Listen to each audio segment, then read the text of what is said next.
friends and followers. This is a book review number 2, 8th of November 2017. I thought I'd do something different today, and I'll review a book, or a couple of books by Richard Feynman. He's a great guy, he's a really funny storyteller, and I'll just go and show you the books on a video clip here and read out some passages from his book, which should be quite interesting. It allows you to see into the guy's mind and how it ticks, and sort of see his sense of humour. See inside a scientist's mind. Now, I have done some UFO debunks, but I didn't make them into videos. I simply did pictures and posted them on my Twitter and Facebook fan page. So if you're a member, you can go and have a read of them there, but I won't do a UFO case for them, because I sort of covered it in past ones. However, I'm slowly working on a next UFO case file based on a UFO sighting on a NASA clip, which should be interesting once I complete it all, but it's got some graphics work to do on it. So, the first book is Surely You're Joking, Mr. Feynman, and it's a hilarious book, and it shows how he thinks. And I was just flicking through the book now to find a couple of chapters that I could focus on, and I thought about the one where he was talking about the Jewish Sabbath, where they're not allowed to use electrical power, and how silly it was. And he was debating whether it is actually fire. And the other one was talking about how his wife would code messages, and he would have to try and break the code to be able to read the letter. And he talks about the US military censorship when he got the letters, and they weren't too happy. It's quite an interesting story. I will read out the passages at the end here, and we'll have a zoom in, because Google has a few pages that you can read as on screen. So I bought these two books of his that he was writing when he had cancer. He knew he was going to die, and this was sort of like getting his story written on paper of all the funny stories that occurred in his life, and all the silly things that went on.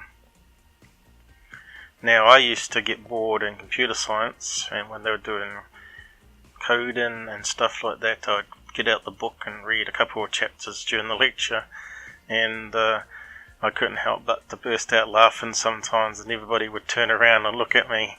So so I stopped doing that. But I couldn't put the book down once I picked it up, sort of thing, and I recommend that you should go out there and search for it online and have a read of it, and or perhaps even buy the paperback book yourself, because some people prefer the feel of a book in their hand over computer screen, although I prefer the computer screen now because my eyes are not as good as they used to be, and you can zoom and enlarge the font, which you can't do with a paperback book. As you can tell, I'm using the new tripod and light system, and I'm putting the book in front of the tripod and camera and watching it through the camera of the smartphone, and as you can see, it comes out reasonably good. Now, this is his second book that he sort of talks more on the space shuttle disaster that caused by a leak in valve caused it to explode midway in the sky, and he goes into great details there. And I didn't find this book, the second book, as enjoyable, but it's still worth a read of. It's got a load of pictures in it, and it's more of a hardcover one as well, which I like, than the flimsy paperback ones, which tend to wear out very quickly. And as you can see, he's got lots of pictures of himself and his wife and children, and also he's got all his art. He did art classes, and as you can see, he did some really interesting and really good art as well. So he was a pretty talented person.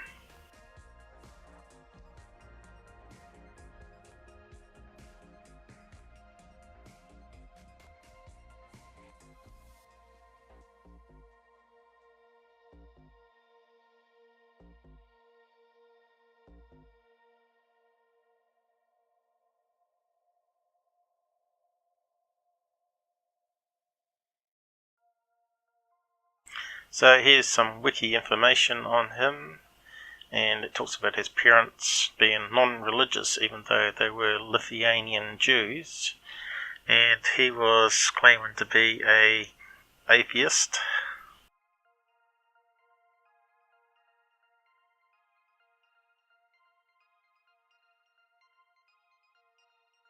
He was put in charge of a group of people that worked on the nuclear atomic bomb.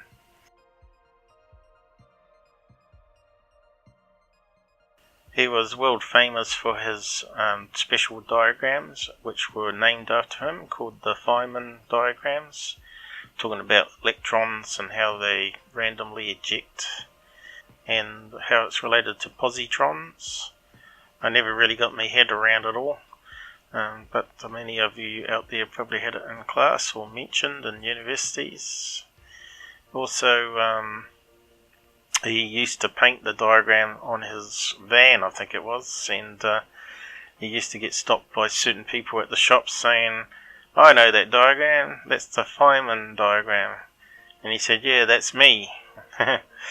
So yeah, he talks about that story. I think it's in the books, I'm not sure which one. His wiki page is probably one of the longest ones I've seen, actually. Also got a bit here talking about the space shuttle, that he was involved as a lead investigator, and showed how the material corroded and allowed the leaks. So he found out that he had cancer in 1979, and he died in 1988, and he was writing his books in that period. I think it says here he had 3 wives, and the first one died of TB, and he had 2 kids, I think it was. Now back to the books. The title of Surely You're Joking, Mr. Feynman was based on a comment that he was asked whether he wanted milk or lemon in his tea, and he said he wanted both. So there you go.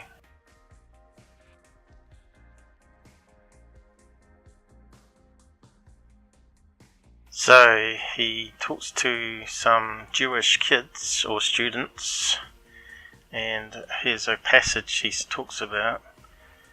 "Of course there are thousands of places to find out about science, and Columbia University was right near there, but I wanted to know what kind of questions they were interested in.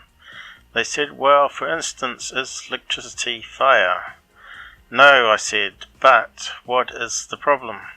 They said, in the Talmud it says you are not supposed to make fire on Saturday. So our question is, can we use electrical things on Saturdays? I was shocked. They weren't interested in science at all. The only way science was influencing their lives was so they might be able to interpret better the Talmud. They weren't interested in the world outside, in natural phenomenon. They were only interested in the Talmud's interpretation. And then one day, I guess it was Saturday, I want to go up in the elevator, and there's a guy standing near the elevator. The elevator comes, I go in, and he goes in with me. I say, which floor?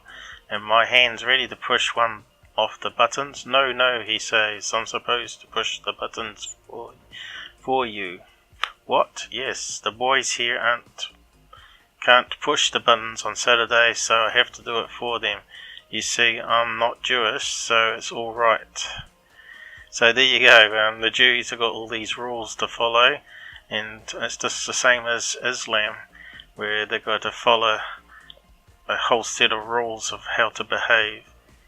At MIT, the different fraternities all had smokers, where they tried to get the new freshmen to be their pledges. And the summer before I went to MIT, I was invited to a meeting in New York of Pi Beta Delta, a Jewish fraternity. In those days, if you were Jewish or brought up in a Jewish family, you didn't have a chance in any other fraternity. Nobody else would look at you. I wasn't particularly looking to be with other Jews, and the guys from the Pi Beta Delta fraternity didn't care how Jewish I was. In fact, I didn't believe anything about the stuff and was certainly not in any way religious. Anyway, some guys from the fraternity asked me some questions and gave me a little bit of advice that I ought to take the first year calculus exam so I wouldn't have to take the course, which turned out to be a good advice. I liked the fellas who came down to New York from the fraternity and two guys who talked me into it. I later became their roommate. I would like to tell you something about the censorship that we had there. They decided to do something utterly illegal and censor the mail of the people inside the United States, which they have no right to do. So it had to be set up very delicately as a voluntary thing. We would all volunteer not to seal the envelopes of the letters we sent out, and it would be all right for them to open letters coming in to us that was voluntarily accepted by us. We would leave our letters open and they would seal them if they were okay. If they weren't okay, in their opinion, they would send the letter back to us with a note that there was a violation of such and such a paragraph of our understanding. So this is talking about when he was working for the government on Atomic Bomb Project. So very delicately amongst all these liberal-minded scientific guys, we finally got the censorship set up with many rules.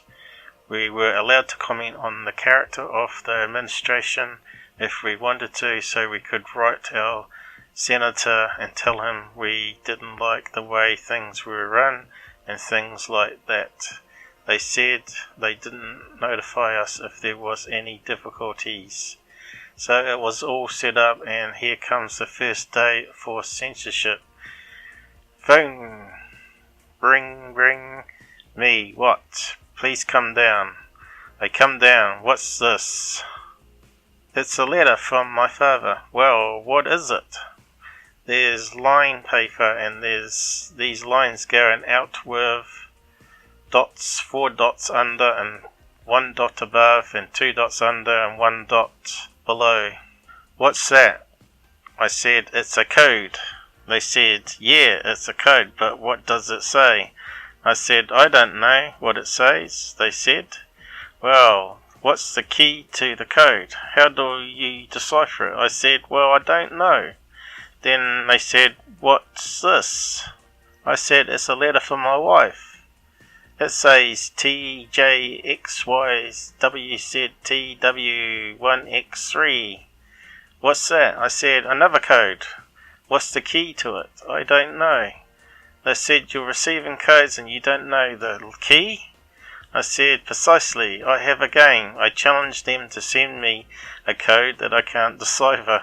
See? So they're making up the codes at the other end and they're sending them in, and they're not going to tell me what the key is. A code that I can't decipher, see? So they're making up codes at the other end and they're sending them in, and they are not going to tell me what the key is. No one of the rules of the censorship was that they are going to disturb anything that you would originally do in that mail. So they said, well, if you're going to have to tell them, please, to send the key in with the code. I said, I don't want to see the key. They said, well, all right, we will take the key out. So we had the arrangement. Okay, all right. Next day I get a letter from the wife and it says, it's very difficult writing because I feel that blah is looking over my shoulder. So it must have been a swear word there, or person's name. So as you can see, he's a bit of a character and bending the rules and having a bit of fun with it all. And yeah, so it's a good book. Go and grab it and have a read. So I hope you liked this little episode, and hit the like button on the way out, and I'll see you again next episode. Take care, everybody.